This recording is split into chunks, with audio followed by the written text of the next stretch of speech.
BFM Business. Objectif, raison d'être. Les entreprises face aux défis de la RSE. Et je suis ravie cette semaine d'accueillir sur mon plateau Solène Orea-Davis. Bonjour et bienvenue. Bonjour Cyrielle. Vous êtes la directrice générale du groupe Oco Hôtel. Oco Hôtel, ce sont actuellement 13 hôtels en France, c'est ça, avec une nouvelle ouverture en printemps 2023. Exactement. Et 200 collaborateurs. Tout à fait, 200 collaborateurs, 13 établissements ouverts. Nous ouvrirons le 14e en juillet prochain à Paris, dans le 19e. Et face à vous, nous sommes ravis d'accueillir le cofondateur de la plateforme de réservation dédiée aux hébergements éco-responsables, Stéphane Vincent Montagnon. Vous êtes donc le cofondateur et président de la plateforme WeGo Greener. Vous avez 1200 hébergements en ligne. Vous avez notamment une offre depuis cette année, une offre Green Flow que vous allez nous détailler dans cette émission, qui accompagne notamment les hébergements touristiques pour les aider dans leur transition écologique. Alors tout d'abord, on commence avec cette question légendaire. Quelle est votre raison d'être? Et nous allons commencer avec celle de Oco Hôtel. Alors la raison d'être d'Oco Hôtel, c'est d'imaginer une hospitalité respectueuse de l'homme, de la nature et de nos territoires. Et ça passe évidemment par concevoir et faire vivre des lieux de vie qui font rimer convivialité et sobriété. Alors ça, c'est une raison d'être qui va peut-être d'ailleurs devenir une mission parce que vous voulez passer en entreprise à mission. Ça, c'est le point important. Tout à fait. Nous avons lancé la démarche de l'entreprise à mission et de la labellisation Bicorp. Pourquoi aller plus loin ? Alors, pourquoi aller plus loin? Parce que déjà, c'est une nécessité Accor absolue. ne le fait pas, par exemple. Le leader ne le fait pas. Pourquoi vouloir le faire? On a la chance d'être un groupe indépendant, familial, peut-être beaucoup plus adaptable qu'un grand groupe. La conviction de la RSE chez nous, elle existe depuis la création de l'entreprise. Et poussée par nos clients et par nos collaborateurs, on avait envie de passer la deuxième vitesse sur ces sujets-là et de prendre des engagements très forts qui dicteront notre stratégie sur les prochaines années. Et puis la raison d'être de WeGo Greener, c'est redonner du sens au voyage en proposant au plus grand nombre des séjours écologiquement vertueux, authentiques et humains, et dans le même temps faciliter la transition durable pour les hébergements touristiques. Comment ça se passe? C'est tout un programme. En fait, c'est toute une philosophie de raison d'être au voyage avec vous. En fait, on est une entreprise de l'économie sociale et solidaire, de l'ESS. Donc de base, on est engagé au cœur de l'entreprise, de la société. Ensuite, ça s'est construit avec deux offres. Une qui va être pour aider la transition durable de l'offre des établissements touristiques, des hébergements touristiques, et une autre qui va être d'aider ces hébergements qui sont engagés ensuite à être visibles du plus grand nombre et à permettre aux voyageurs de voyager de manière plus durable. Alors, on va rentrer tout de suite dans vos engagements concrets pour décarboner votre secteur. Parmi vos engagements RSE sur votre site internet de Oco Hôtel, vous privilégiez la construction de bâtiments neufs. Alors, en quoi c'est plus responsable, Solène Orea-Davis ? Alors, effectivement, il y a deux volets. Il se trouve qu'aujourd'hui, on a beaucoup construit de bâtiments neufs et il est certain que construire un bâtiment neuf avec les technologies dont on dispose aujourd'hui, ça veut surtout dire avoir un bâtiment qui est plus économe en énergie, qui a un moindre impact carbone. Pour autant, on a tout à fait conscience que dans certains emplacements, le neuf ne sera pas une solution. Et puis de plus en plus, le neuf ne sera pas une solution dans la construction. Et donc, on travaille en ce moment sur des projets de rénovation. Donc vous changez votre stratégie. Alors, c'est pas... C'est une nouvelle. Et il se trouve que, tout simplement, pour être honnête, quand on crée une marque hôtelière, les premiers établissements, c'est difficile d'acheter des actifs existants parce qu'on n'est pas encore connu des acteurs du marché. Donc faire du neuf, c'est une certaine facilité quand on crée une marque comme la nôtre. C'est rarissime de créer une marque hôtelière. En dehors des grands groupes, très peu de groupes indépendants s'y aventurent. Donc c'est vrai que nos premiers établissements se sont faits comme ça. Aujourd'hui, on est beaucoup plus ouvert et on a cette double stratégie de se dire on peut faire de la rénovation comme du neuf. Et vous en pensez quoi alors, vous, Stéphane Vincent Montagnon? Je suis très heureux de savoir qu'on s'oriente aussi vers de la rénovation. Je comprends pourquoi, éventuellement, au départ, ça n'a pas été le choix. Mais très clairement, il y a dans la construction, donc dans la déconstruction, parce que vous êtes en centre-ville, il y a souvent un très gros sujet qui est de gérer la déconstruction et donc les déchets. Comment vous avez fait dans vos 13 premiers hôtels pour gérer de manière responsable, finalement, les déchets qui sont souvent très fortement mélangés, enfin pas du tout triés, clairement, et qui ont un impact environnemental extrêmement fort. Votre question porte sur le fonctionnement des chantiers ? Des chantiers, oui. Parce qu'on est dans la construction et effectivement, construire a une empreinte environnementale, mais déconstruire a aussi une très forte empreinte environnementale. Alors tout à fait. Alors nous, on n'a jamais eu de sujet de déconstruction avant les constructions de nos sites. Pour autant, un chantier, ça génère énormément de déchets. Nous, on ne construit pas nos hôtels nous-mêmes, bien évidemment, parce qu'on n'est pas des professionnels du BTP. En revanche, on est en partenariat avec des promoteurs immobiliers. Mais c'est un vrai partenariat, c'est-à-dire que c'est des personnes à qui on exprime un certain nombre de contraintes, un cahier des charges, et notamment nous, pour nos bâtiments neufs, on exige le label BREEAM avec à minima une labellisation BREEAM Very Good, et ça engage les promoteurs immobiliers, notamment dans la gestion des déchets du chantier. Alors pour ceux qui ne sont pas forcément dans le secteur, BREEAM, c'est une certification internationale qui évalue les bâtiments afin de s'inscrire dans une démarche plus éco-responsable.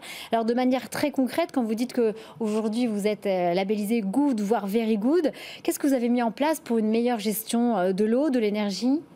Alors, vous l'avez dit très bien, c'est le label BREEAM, c'est un ensemble, c'est-à-dire que ça va associer le promoteur immobilier c'est holistique, c'est une démarche holistique. Dans la construction, dans la gestion des déchets, ça va associer même la localisation du bâtiment, le fait d'être pour nous, au co-hôtel, moins de 15 minutes d'un transport vert à pied dans tous les établissements, ça c'est aussi une dimension du label BREEAM.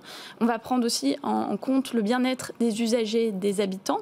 Et puis, il y a aussi la façon dont l'exploitant va imaginer les choses. Donc évidemment, c'est des choses comme mettre du 100% LED dans nos hôtels, avoir des chasses d'eau double flux, avoir de la détection de présence pour l'électricité. C'est tout un ensemble de choix vertueux dans les équipements, dans les matériaux. Stéphane ? Alors moi je comprends pour la construction. Maintenant, une fois que l'établissement est construit, comment vous faites finalement pour vous assurer que les matériaux, enfin dans la construction, que les matériaux utilisés sont des matériaux durables, et ensuite pour l'équipement, comment c'est choisi, qui choisit? Quel fournisseur, c'est ça. Quel fournisseur, oui. Tout à fait. Qui s'en occupe chez vous Alors ça, c'est justement la chance qu'on a quand on crée sa propre marque. C'est-à-dire que nous, on a la chance de maîtriser la totalité de nos standards de marque. On choisit des décorateurs, on les accompagne dans le choix des équipements. Ils ont même un cahier des charges où on va leur demander de privilégier des matériaux les plus naturels possibles.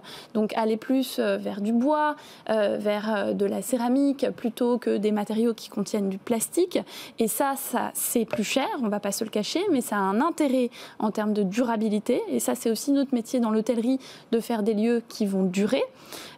Et après, évidemment, on va partager avec eux toutes nos bonnes pratiques en termes de choix d'équipements, afin d'avoir des équipements durables qui sont faciles à maintenir et à utiliser pour nos clients. Chez Oco-Hôtel, vous revendiquez donc des hôtels 4 étoiles sans nuages. Ça m'a interpellée. Ça veut dire quoi sans nuages? Qu'est-ce que vous vendez à vos clients quand on vient dormir chez vous? Alors, ce qu'on vend à nos clients, c'est évidemment pas de nuages dans leur séjour, puisqu'on s'est rendu compte, en travaillant sur les ressentis des clients, qu'il y avait beaucoup d'irritants dans l'hôtellerie traditionnelle de chaîne, dans les marques. Et ça nous a beaucoup interpellés. Eh ben, vous avez beaucoup de clients qui disent je fais toujours la queue au check-in, le café du petit-déj est hyper mauvais, la literie dans cet hôtel, c'est quand même pas génial. Enfin, quand on a ouvert notre premier hôtel en 2014, le niveau de satisfaction globale des clients dans l'hôtellerie de chaîne était relativement bas. Alors, comment vous avez fait pour casser tout ça et de se dire chez Oco-Hôtel, les matelas seront top, la literie irréprochable, il n'y aura pas de queue? Comment ça s'est fait? Alors, on est parti du début, on est parti de ces irritants clients et on s'est dit dans quoi, et là, on rejoint la notion de sobriété, dans quoi on va mettre de l'argent. Donc par exemple, dans nos chambres d'hôtel, on a des matelas qui sont éco-conçus, qui sont faits 100% en fibres naturelles par le seul fabricant européen qui fait des matelas de cette qualité. En revanche, vous n'avez pas de mini-bar, parce que ça représente jusqu'à 25% des consommations en électricité d'un bâtiment. Vous n'avez pas de chaussons sous blister parce que c'est du made in China et que nous, aujourd'hui, on considère que ce n'est pas vraiment un nécessaire du 4 étoiles.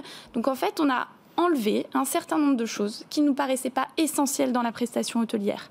On a pensé nos établissements comme ça, mais il y a quelque chose aussi qui a fait notre succès, c'est la qualité de l'accueil. Aujourd'hui, la perception client, notre note de satisfaction... En quoi c'est disruptif? En quoi votre accueil est disruptif?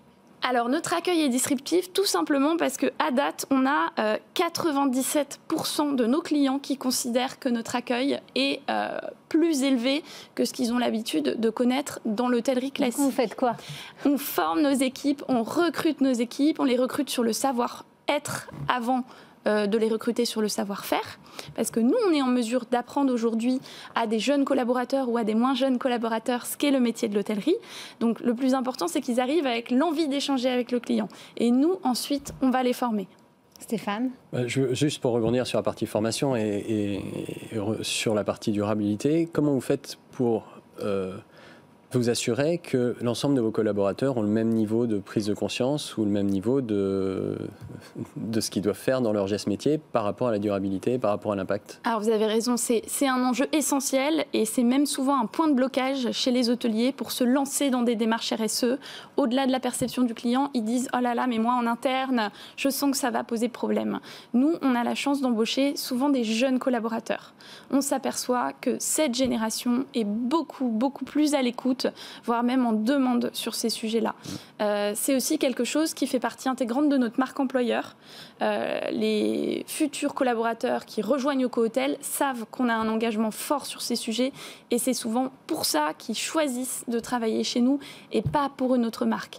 Donc il y a déjà une conscience et après évidemment ils sont formés à leur arrivée sur ces sujets-là.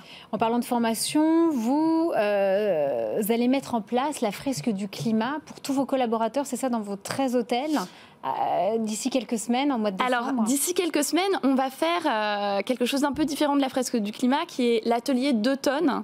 2 tonnes de carbone, c'est ce qu'on devrait tous consommer pour que notre planète reste vivable.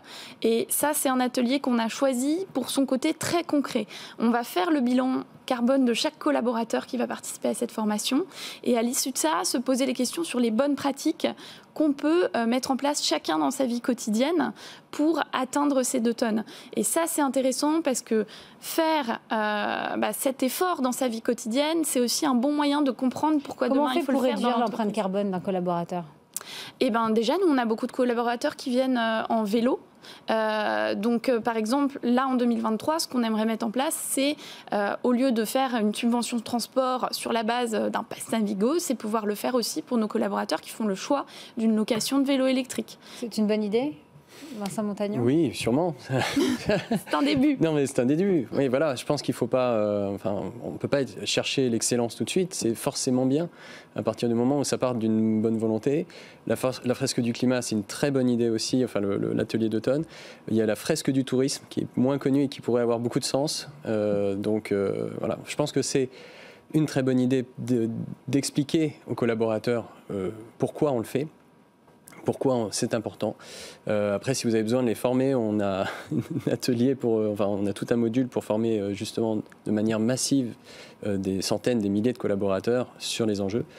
Mais je pense que voilà, c'est important de leur donner le sens, mais c'est aussi important de les former concrètement par rapport à leur quotidien, de manière pragmatique et par rapport à leurs engagements ou les clients avec qui ils vont avoir des interactions. Stéphane, Vincent Montagnon, qu'est-ce que justement OcoHotel pourrait avoir de plus, par exemple, pour être sur votre site internet, s'il devait être présent? Alors, je ne sais pas s'ils peuvent... leur demanderez? Peut-être qu'ils peuvent déjà y être. En fait, sur notre site internet, pour rentrer, il y a 118 critères et c'est que des points bonus. Donc, vous faites sûrement déjà pas mal de choses qui vont vous amener un certain nombre de points. Donc, je pense que vous arriverez probablement, selon les hôtels, au niveau minimum, donc pour pouvoir rentrer sur la plateforme. Après, la question, c'est où est-ce que vous voulez aller? Est-ce que vous voulez aller plus loin dans cette démarche-là? Certains se contentent du niveau minimum, d'autres vont aller beaucoup plus loin. Et pour aller plus loin, on peut aussi accompagner ces établissements. Moi, j'avais juste un petit point que je voulais souligner, que je trouve que vous faites pas mal de choses quand même. Vous êtes assez avant-gardiste par rapport à l'ensemble du parc hôtelier, et je vous félicite pour ça. En revanche, j'ai galéré vraiment à trouver toutes ces informations sur le site. C'est-à-dire qu'il faut aller dans le footer, en bas de page, dans le document RSE qui date de 2019. Alors ça veut dire qu'en 2019, vous faisiez déjà beaucoup de choses. Et en fait, je me demande pourquoi vous ne le mettez pas plus en avant. Est-ce que être des 4 étoiles, donc, dans une sorte de luxe, c'est vous voulez pas trop communiquer sur vos engagements? C'est un frein par rapport à vos clients? Alors pas du tout. Nous, on revendique véritablement la possibilité de faire du 4 étoiles et du confort et en même temps une certaine sobriété. Donc c'est pas ça qui nous inquiète. En fait, je dirais que très spontanément, on a nous-mêmes la peur du greenwashing et on a vraiment cette volonté de se dire, si on communique, il faut vraiment qu'on ait des engagements suffisamment forts. Alors vous avez raison, on n'est pas les plus mauvais élèves de l'hôtellerie, loin de là. Et pour autant, on a encore... Vos chiffres datent de 2019. Alors, on a des chiffres de 2019 parce que malheureusement, pendant le Covid, quand vos établissements sont fermés ou font 15% de taux d'occupation, vous avez des données qui ne veulent plus rien dire. Donc là, on est en train de tout remettre à jour et ça doit sortir dans les semaines qui viennent. Ça nous a permis aussi, le Covid, de se poser vraiment des questions et justement de modéliser un certain nombre d'actions qu'on va pouvoir mettre en place maintenant. Mais oui, on a un peu ce syndrome de l'imposteur de se dire qu'est-ce qu'on peut proposer en termes de communication qui soit clair, qui soit convaincant, sans jamais tomber dans le greenwashing. Eh bien, écoutez, ça tombe bien, Solène, car vous avez encore des questions. Il est temps de passer au débriefeur de la semaine.